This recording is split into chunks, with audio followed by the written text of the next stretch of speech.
All right, welcome to Theory Part 2 of 3. So we discussed the developmental theorists, and now we're going to have a look at the interactional theorists.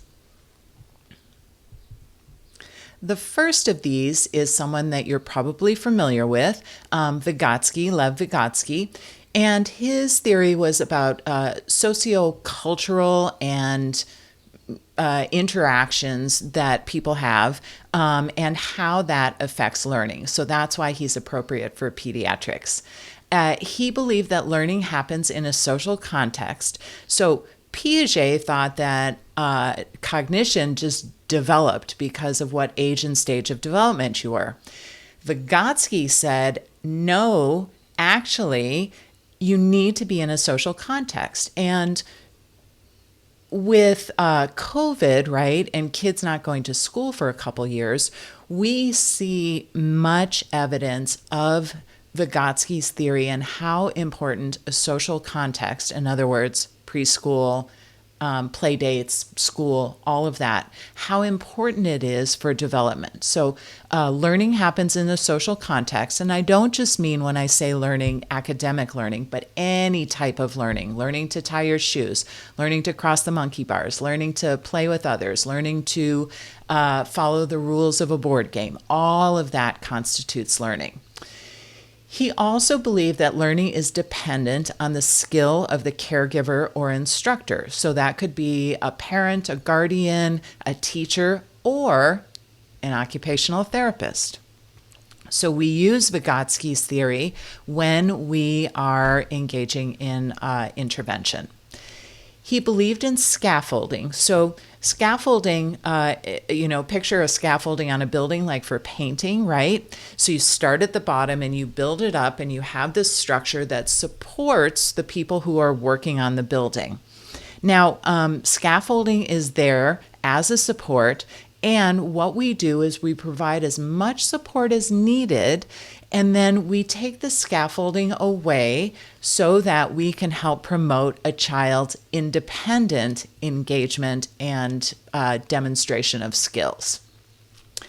The final thing that Vygotsky is pretty famous for is the zone of proximal development, or ZPD is the abbreviation. On this slide, if you look, you can see in the middle, there's stuff that a child can do without any help at all. Then on the outside circle, that light lavender, there's stuff that the child cannot do, just can't. They're either too young, they don't have the skills, their condition prevents them from doing it, they just can't. Now the sweet spot, the spot where we work, is in the zone of proximal development, this middle zone, which is defined as what a learner can do with guidance from a skilled instructor or support. So we use intervention, and we also use grading of activities to help us use the zone of proximal development as we're working with kids. It's really pretty cool. All right, and then I believe the last guy is Bronfenbrenner. There might be one more after that. Systems theory. So he had these three ideas of different types of systems. There's the mesosystem. This is influences that are right on the family. Exosystem, so it's environmental influences, and chronosystems, which is the impact of environmental forces over time. It's pretty heady stuff. I'm not going to focus on Bronfenbrenner a whole lot. Be generally familiar with it, and know that there's different things that weigh on a child and their family, right? So we could say potentially that in the mesosystem level, poverty is a direct influence on a family, right? You don't have money, you don't get food, you don't have clothing, you don't have safe housing, etc. Exosystem, environmental influences. If there is In a community that is economically depressed, there may be less access to outdoor space. There may be less access to goods and services. There may be less safety, right? So the mesosystem level is like, bam, it's right there. The exosystem, a little bit more removed, but still has a very vital impact on a child and their family. And then the chronosystem, so the impact of environmental forces over time, this can be like in a city, right? So we're talking about poverty. So over time, crime gets worse, buildings get run down and they don't get renovated.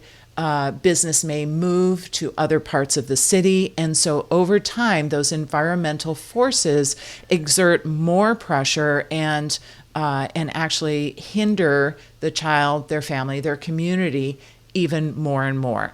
So a little bit heady, but an important perspective. Here is a diagram that I found that was kind of helpful in terms of looking at Bronfenbrenner's theory. And I'll let you go through that, but you can see that in the microsystem, there's things that directly affect the child. In the exosystem,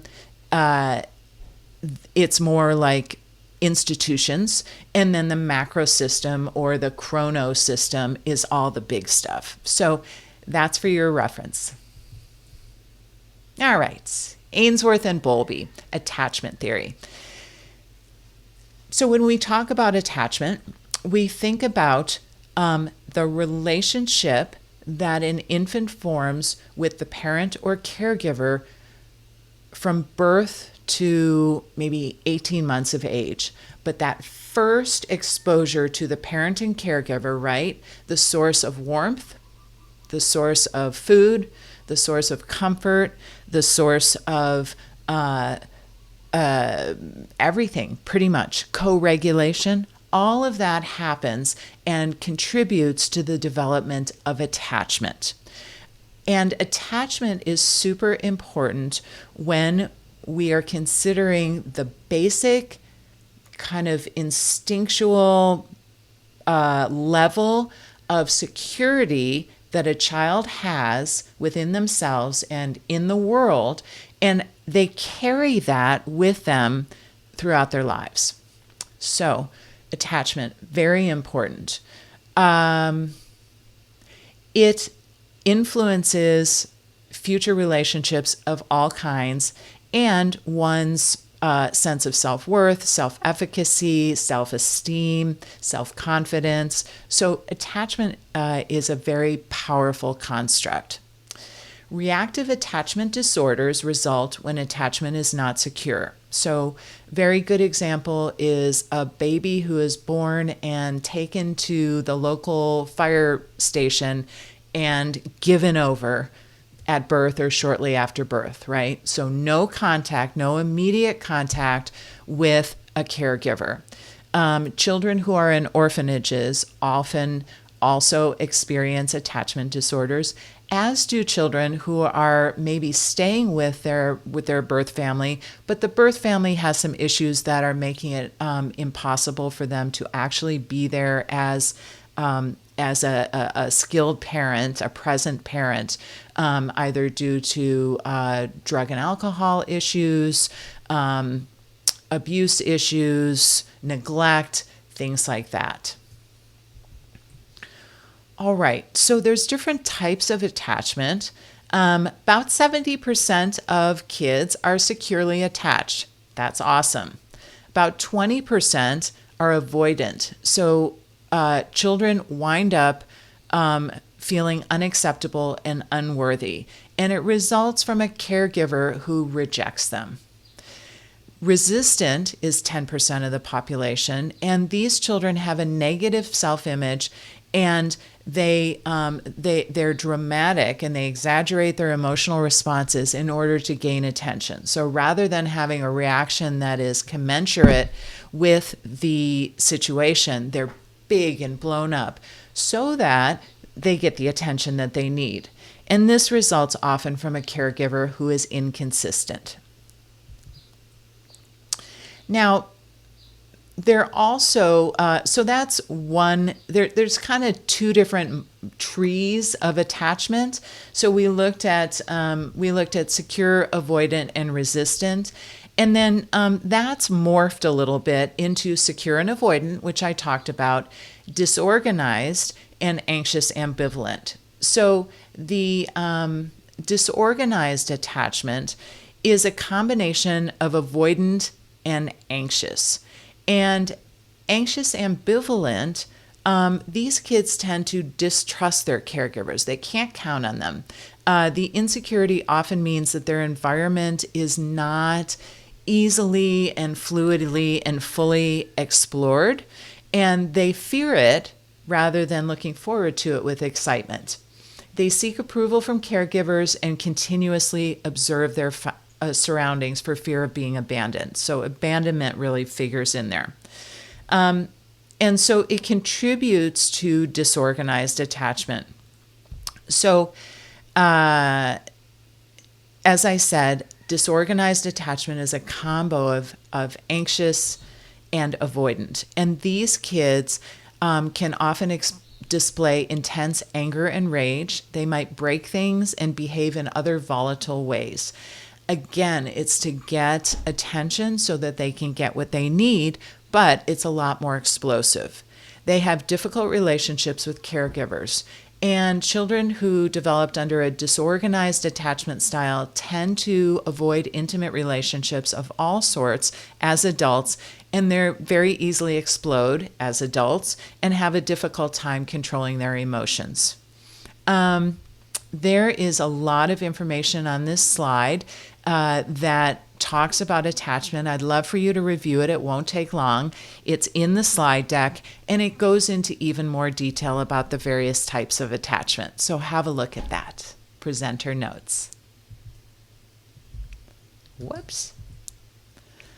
All right, so your second preparatory activity for class, we have the same case study, 4-year-old, born 8 weeks premature, fine and gross motor delays, cognition and communication are within normal limits. Now, what I'm going to ask you to do is to think about setting up a simple obstacle course for the client consisting of these things: a wide balance beam, crawling through a tunnel, and throwing and catching a beach ball. So here's the thing. Using the zone of proximal development, how could you make the course more accessible to the child if they're struggling? So think about grading. Think about what you could do as the therapist to help. You need to keep the 3 activities, so you can't say, well, we'll do something else. No, you need to keep the 3 activities because that child is working on goals that have been predetermined. So we want to work on these goals. And you can think about it in 2 different ways. One is to make the task easier. The other is to increase the amount of support or assistance or scaffolding, to use Vygotsky's words, to make the obstacle course more accessible and to move it into that zone of proximal development.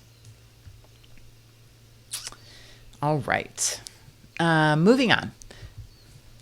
Did I say we're at the end of part 2? We're not quite, but we're getting there. All right, so we're going to look at OT models of practice.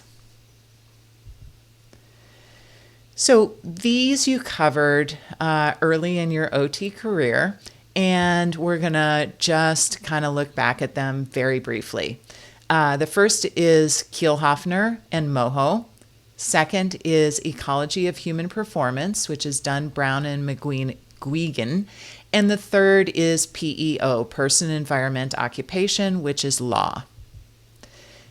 Here is a diagram of Moho, just for you to review, and there's also presenter notes for you to review if needed.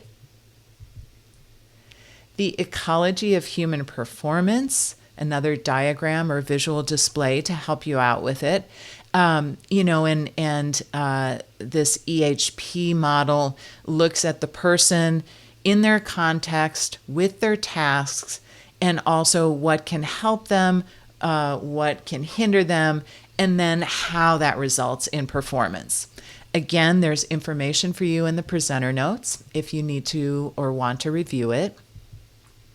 And finally, PEO and its updated version of PEOP. And my experience is that most students are pretty familiar with this and also pretty comfortable with it. It makes an intuitive sense. So again, visual display, notes in the presenter notes if you want to review it, and you should be good to go with this. All right, now we're at the end of part 2, and I will see you shortly for part 3. Thanks, everyone.